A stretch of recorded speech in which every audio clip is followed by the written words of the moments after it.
आज ही Doubtnut app download करें। Doubtnut पर होगा अब आपके सभी मैथ्स, केमिस्ट्री, फिजिक्स और बायोलॉजी डाउट्स का सफाया। बस अपने क्वेश्चन की फोटो खींचो, उसे क्रॉप करो और तुरंत वीडियो सोल्यूशन पाओ। Download now. हमारा क्वेश्चन क्या है?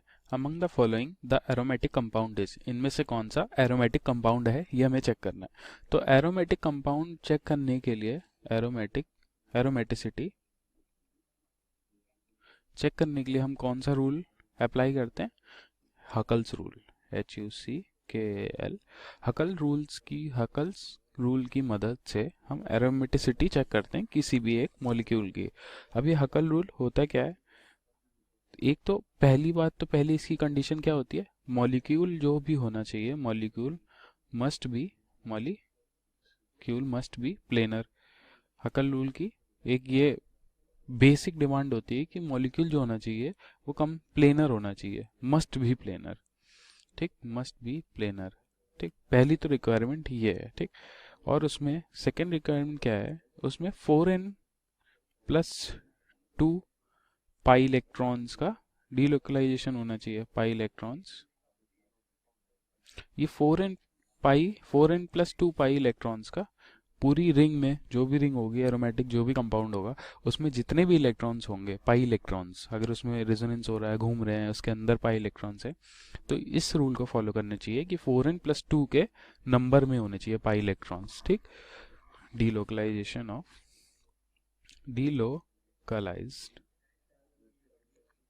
4n+2 पाई इलेक्ट्रॉन्स होने चाहिए। ठीक, तो जब अगर ये क्राइटेरिया सेटिस्फाई करता है तो वो जो कंपाउंड होगा वो एरोमेटिक होगा। ठीक, अब एरोमेटिक, ये एन के नंबर कहाँ से वेरी करते हैं? 0, 1, 2, 3, 4 एंड सो ऑन।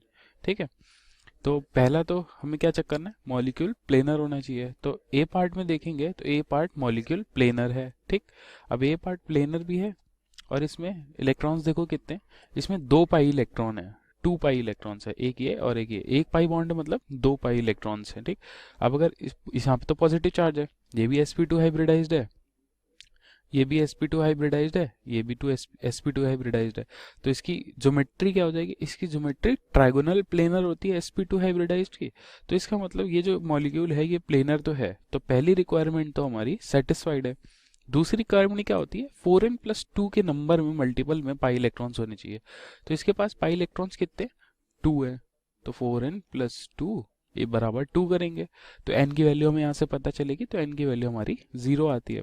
क्या n की वैल्यू 0 एक्सेप्टेबल है? हाँ, एक्सेप्टेबल है।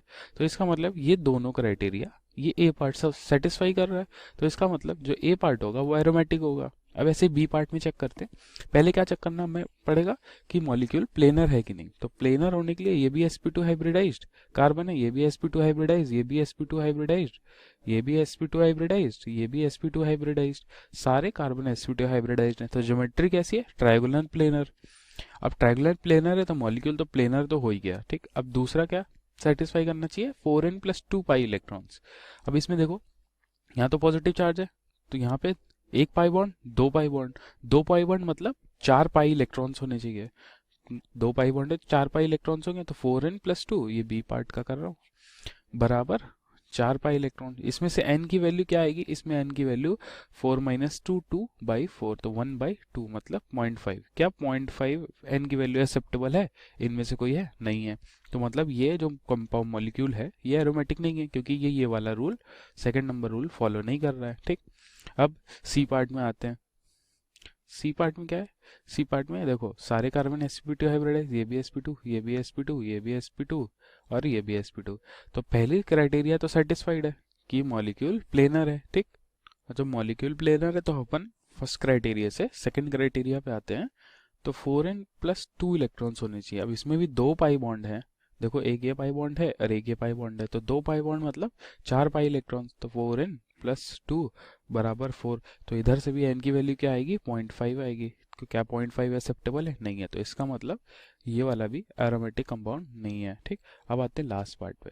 तो लास्ट पार्ट में ये कार्बन sp2 हाइब्रिडाइज्ड है, ये कार्बन sp2 हाइब्रिडाइज्ड है, लेकिन ये कार्बन sp2 हाइब्रिडाइज्ड नहीं है, ये कार्बन sp3 हाइब्रिडाइज्ड है, इसके ऊपर माइनस चार्ज है। ठीक, अब ये भी बात देख लो, इसके ऊपर माइनस चार्ज है, ये sp3 हाइब्रिडाइज्ड है, तो प्लेनर तो है ही नहीं। तो पहला क्राइटेरिया तो यहीं से ख़त्म हो गया। दूसरा क्राइटेरिया आता है, सो अब ये sp3 हाइब्रिडाइज है तो इसकी तो ज्योमेट्री प्लेनर तो होगी नहीं, इसकी ज्योमेट्री क्या होगी, टेट्राहेड्रल होगी। अब इसकी ज्योमेट्री टेट्राहेड्रल है तो पहले ही नहीं सेटिस्फाई कर रहा है, ठीक। दूसरा भी देख लो एक बार कि इसके जो इलेक्ट्रॉन्स हैं, ये इलेक्ट्रॉन जब रिंग में रेजोनेंस करेंगे तो ये रिंग में अंदर एंटर करेंगे, तो रिंग के अंदर टोटल कितने इलेक्ट्रॉन्स हो जाएंगे, दो इसके पास इलेक्ट्रॉन्स हैं, एक माइनस चार्ज पे दो इलेक्ट्रॉन्स प्लस दो पाई इलेक्ट्रॉन्स है, तो टोटल इसके पास 4 पाई इलेक्ट्रॉन्स हो जाएंगे। तो अगर 4n+2 रूल से हम देखेंगे तो 4 पाई इलेक्ट्रॉन्स अगर हो रहे हैं तो n की वैल्यू 0.5 आ रही है, जो कि एक्सेप्टेबल है ही नहीं। तो इसका मतलब ये भी मतलब ये एरोमेटिक कंपाउंड नहीं है। तो आंसर क्या हो जाएगा हमारा, आंसर सिर्फ ए पार्ट हो जाएगा, ठीक है। Thank you. क्लास 6 से 12 से लेके नीट, IIT, JEE मेंस और एडवांस के लेवल तक 10 मिलियन से ज्यादा स्टूडेंट्स का भरोसा। आज ही डाउनलोड करें डाउटनेट ऐप या व्हाट्सएप कीजिए अपने डाउट्स 8400 400 400 पर।